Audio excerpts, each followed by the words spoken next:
My name is Pavel Matveev. I'm co-CEO of Wirex. It's really great to be here, and thanks Team Nano for organizing this event.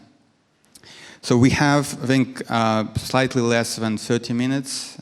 So we'll be doing 15-20 minutes the main presentation, mainly talking, it will be like a Wirex overview of what we're doing and a bit about our roadmap and plans. And then we have 10 minutes Q&A. So before we start, just out of curiosity, how many of you at any point had a Wirex card or Wirex account? Could you raise your hands? Okay, excellent. So looks like a few of you are familiar with Wirex and what we're doing, so I'll just briefly mention key facts. So Wirex was founded in 2014, so one of the pioneers cryptocurrency market, and our main idea was to use Bitcoin back in the day, so to use digital assets later on for payment use cases. So the payment, cross-border international payment, everyday payments, and machine-to-machine payments was always our focus. Right now, there is more than 200 employees in the company. Almost entire platform built in-house, so we don't outsource anything. We FCA regulated in UK. Again, it's quite a big milestone for crypto-related companies. As you probably know, it's even a challenge for some companies to open a bank account, not even talking about getting a license. And we are backed by SoftBank and SBI Group. Again, so the same fact, just different format. So we have offices in several countries. So London is a headquarter. We have Atlanta, Toronto, Singapore, Tokyo, and we have R&D center in Kiev. So we are planning to open offices in Mexico and Brazil.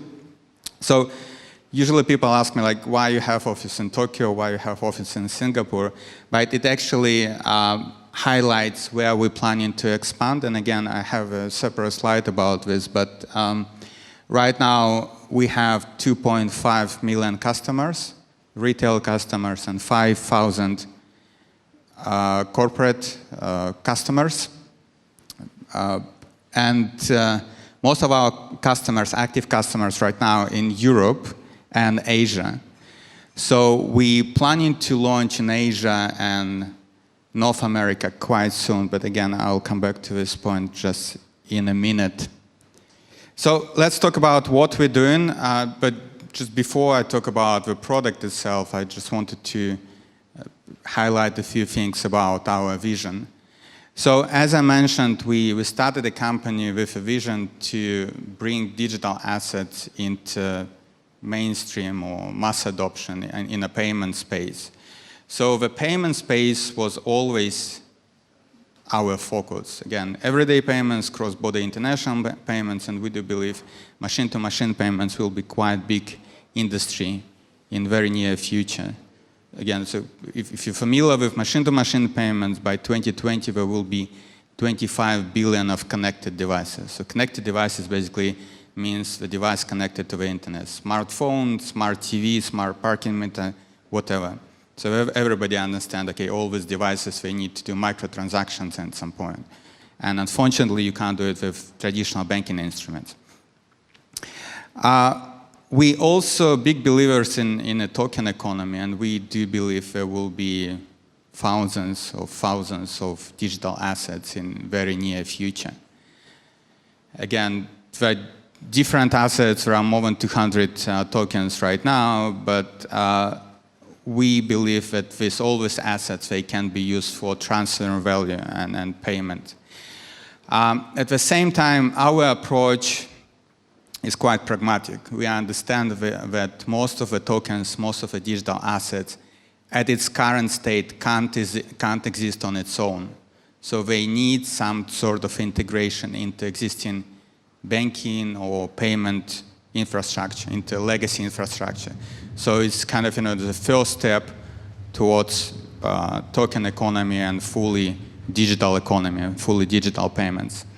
But based on our experience and what we see is going on in the industry, we're actually progressing quite fast towards P2P payments and token economy. So with this in mind, let's talk about the product and what we're offering. So we have two products. One is a retail or B2C product, and one is for corporates. So on retail side, we offer mobile wallet with multiple accounts where you can keep your Nano and GBP 50-50, or you can keep everything in GBP or everything in Nano. It's really up to you. And we give you a Visa card so you can use your funds everywhere. So the basic idea here is that, again, the merchant adoption for cryptocurrencies, it will take time. There are a lot of different systems, and a lot of different POC terminals, a lot of different legacy infrastructure. So when we introduced 4 years ago the cryptocurrency debit card, our idea was, okay, let's actually use existing merchant network, which is 40 million of merchants in more than 200 countries right now, and give people an opportunity to use their digital assets right now. And it's what we're doing. So we give you a wallet where you keep your funds any way you want. You can exchange one currency to another instantly, and you can spend your funds, again, instantly with Visa card.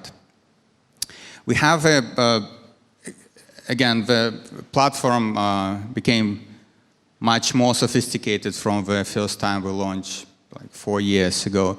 So we have a couple of things which is quite unique on the market. So one of them is what we call cryptoback, but it's basically cashback in cryptocurrency. So every time you use our card, we give you 0.5% back in digital assets. And it's quite interesting, but because of this feature, we see a lot of people who are not familiar with cryptocurrency actually using our card. Because we have a kind of a challenger bank functionality, so we give you a bank account in GBP, you can receive, send funds, pay bills, whatever. But in addition, we give you 0.5% back.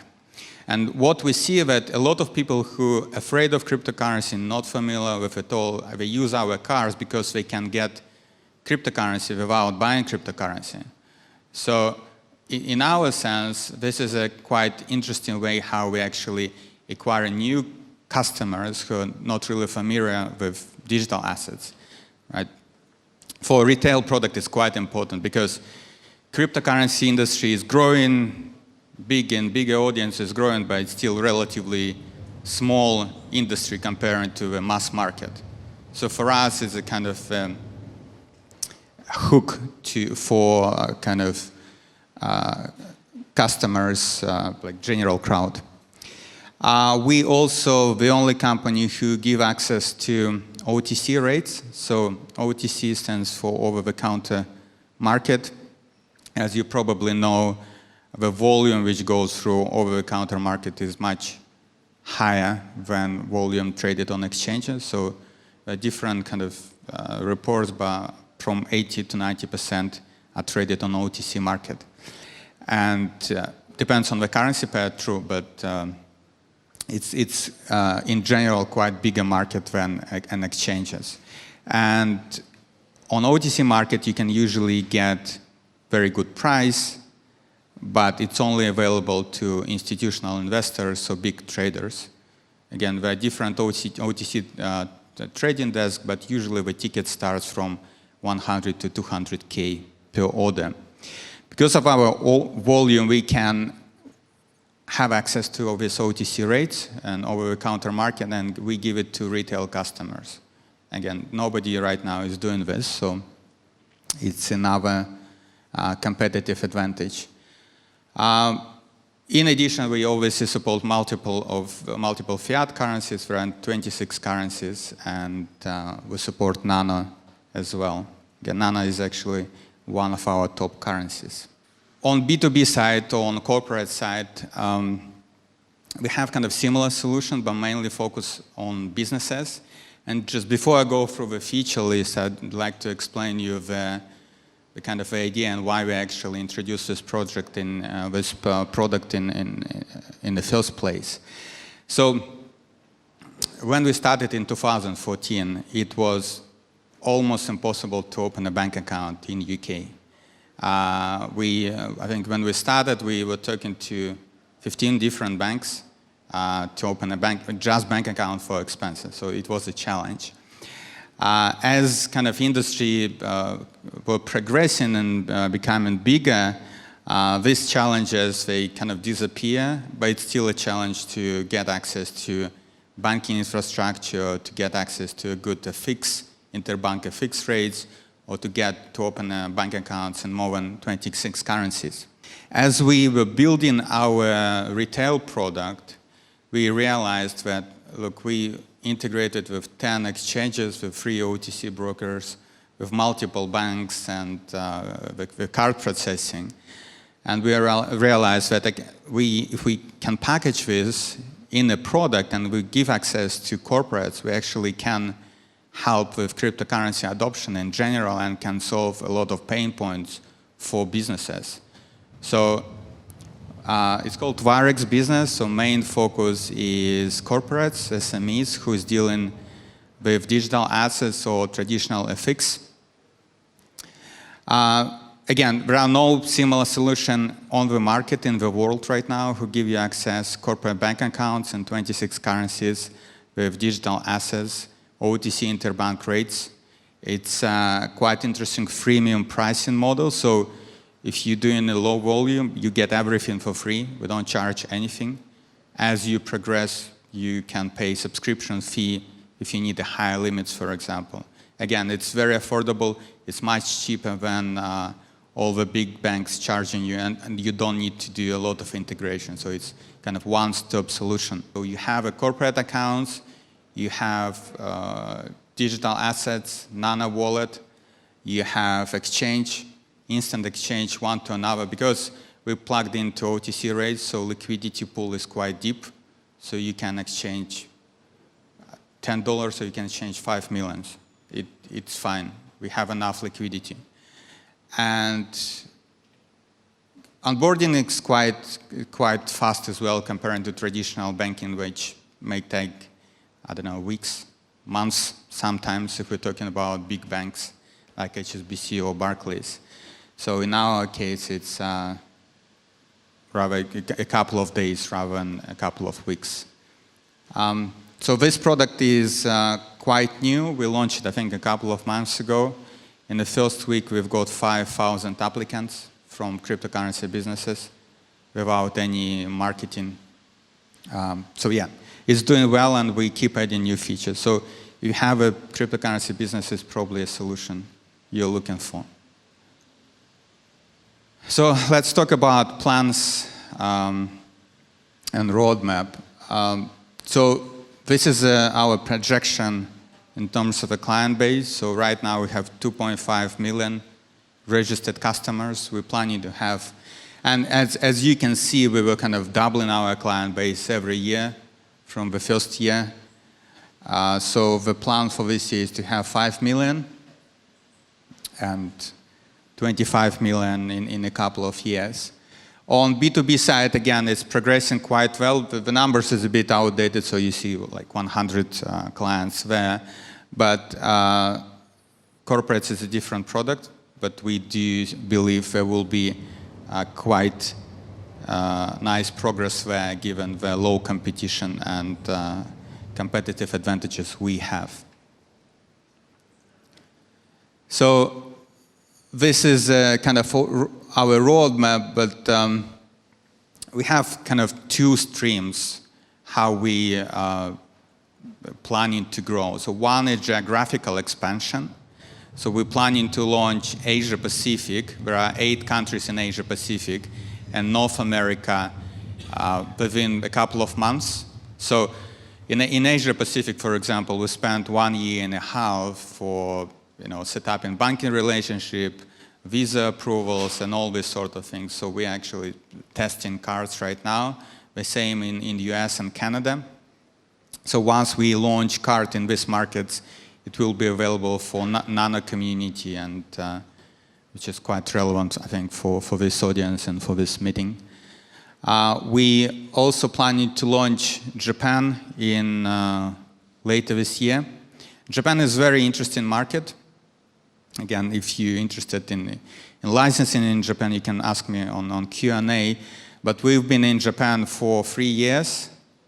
We were kind of growing very fast there. We got probably 80,000 customers in Japan until Japanese regulator FSA introduced licensing.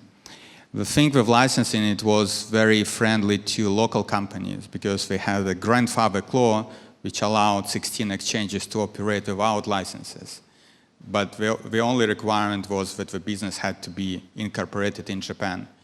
And in our case, we were not at this time, and because of that, we had to stop our operation in Japan, and we're currently going through a licensing process. Again, just remind you, Japan is one of maybe a couple of countries which regulates digital assets, right? So, and everything takes time in Japan. Licensing takes time as well. So we have India and Asia for next year, but as you see, we keep expanding geographically. It's probably the easiest way for us to increase our audience because of a low competition and because of a unique solution we have. But at the same time, other streams, we keep adding new features on B2C side and on B2B side as well. So this was kind of a short overview of Wirex, and I think we are ready for questions. Why were you successful in getting debit cards that can be used when other companies have done the same but have gotten their permissions restricted later? Well, I wouldn't comment other companies, but our focus was always building stuff rather than giving empty promises. So it's probably one of the reasons why we succeeded.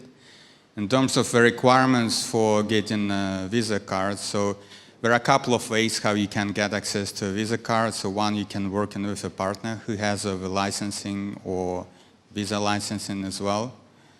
The second part, if you licensed entity yourself, you can apply for Visa MasterCard principal license. And again, it's kind of a licensing process. There is a capital requirements as well. It's very time intensive and kind of process. So as I mentioned, in APAC, for example, it took us 1.5 years just to go through all the approvals, multi-currency approval from Visa, from local regulator, and so on. So it's not impossible, but it's just to manage expectation, it's very resource intensive. Is there any plans to improve or sort of fix Wirex's implementation of Nano? Because as it is at the moment, once every few days, the hot wallet of Nano for Wirex is completely empty, and you can't transfer Nano off Wirex. Is there any plans to fix that? Well, if there is a problem, it should be fixed for sure. It's actually good that you let me know, so I'm pretty sure we can fix it quite quickly. Hi, Pavel. Just a quick question. So I really enjoyed the crypto-backed scheme. Is there any idea where Nano might be incorporated in the future? Yes, it's possible. So again, it's kind of a more open discussion, but there is no technical limitation why we can't pay crypto back in Nano. Okay. So technically it's possible. It's just more kind of question of Wirex and Nano management sitting and deciding what we want to do. What is the average fee conversion between fiat and crypto right now, and how low do you think that fee can go? So what average what? The average fee conversion between cryptocurrencies and fiat money? So this is a good question, but there is no simple answer. There is no kind of flat fee. So the fee, it depends on the currency pair. So the fee is lower for kind of more liquid currencies and higher for more exotic currencies. And it really depends, because on the back end, we work on 10 exchanges and 3 OTC brokers. So some of the fees we bypass from our partners. But you need also to take into consideration, when you talk about the fees, you need to take into consideration the base rate. The thing with our system is that our base underlying rate is much better than the rate you can find on some of the exchanges because of the OTC market. So even with the fee, the rate is quite competitive. So I don't have a simple answer. There is no kind of simple number. It depends on currency pair. It depends on the order depth. Yeah, and you need also take into consideration this kind of the base rate, because what a lot of companies are doing in the industry, they include the fee in a base rate, and then they can show it, a lower fee, and they think, okay, this is how they want to market it. But our underlying rate is decent, and our spread is very tiny. It is the Polish in the currency. It can be Wirex, as my friend is used and is mass euro card is taken. Is no exist Polish currency is Wirex. Good point. So we keep expanding the list of currencies. So this problem will disappear very soon, especially. I'm not supposed to talk about this, but we're planning to launch a multi-currency card. So this problem with local currencies in Europe, they will disappear. You mentioned WPay, a machine-to-machine payment interface or system. What do you envision being the first application that you're going to target with that? So I think it's still kind of early days, right? So our machine-to-machine plans right now, it's a vision state. So we do understand this is a huge area. Again, there are just billions of connected devices. The challenge is that I personally don't know any company who actually found a solution for that. I'm convinced it will be digital assets. It can be Nano.